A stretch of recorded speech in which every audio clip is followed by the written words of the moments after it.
የህፃን ልጅ አብሾ አጥጥታችሁ መድረክ ላይ ከምታወጡ ለምን ጸበል ቦታ አትወስዱትም? ይሄ ልጅ አቢሾ ወስዶ እንኳን ቢሆን በዚህ ልክ ሚዲያ ላይ ልትናገረው አይገባም ነበር። ምክንያቱም ህፃን ልጅ ነው።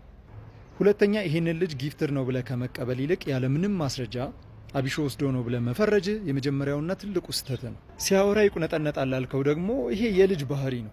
የትኛውም ልጅ አርፎ ተቀምጦ ማውራት መጫወት አይችልም። እንደ ትልቅ ሰው አይደለ እንዴ? ልጅ ነው። ጠረጴዛ ላይ ወጥቶም ቢያወራ ያን ያህል ትልቅ ነገር አይደለም። የአንደኛ ክፍል ተማሪ ከአንድ የዩኒቨርሲቲ መምህር በላይ እንደዚህ ምሁር ሆኖ ጭንቅላት ኖሮት ሲያብራራ ስታይ በአንዴ ዘለክ አቢሾ ነው ማለት አልነበረብም። ይልቁኑ ይህንን ልጅ እንዴት አድርገን ብናሳድገው ነው ለሀገር የሚጠቅመው የሚለው ላይ ብንወያይበት ይሻል ነበረ።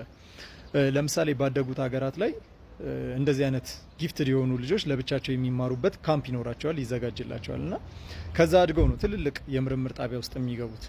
እና ይህንን ልጅና መሰሎቹን እንደዚህ አይነት ተስጦ ያላቸውን ልጆች በሙሉ መንግስት ከቤተሰብ በላይ ድጋፍ እያደረገ ሊያስተምራቸው ትልቅ ደረጃ ሊያደርሳቸው ይገባል። ምክንያቱም መልሶ የሚጠቀመው ራሱ መንግስት ስለሆነ ወይም ሀገር ስለሆነች።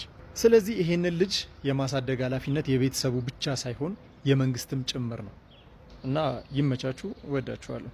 እስቲ የእናንተን ሀሳብ አስተያየት ደግሞ አስቀምጡልኝ።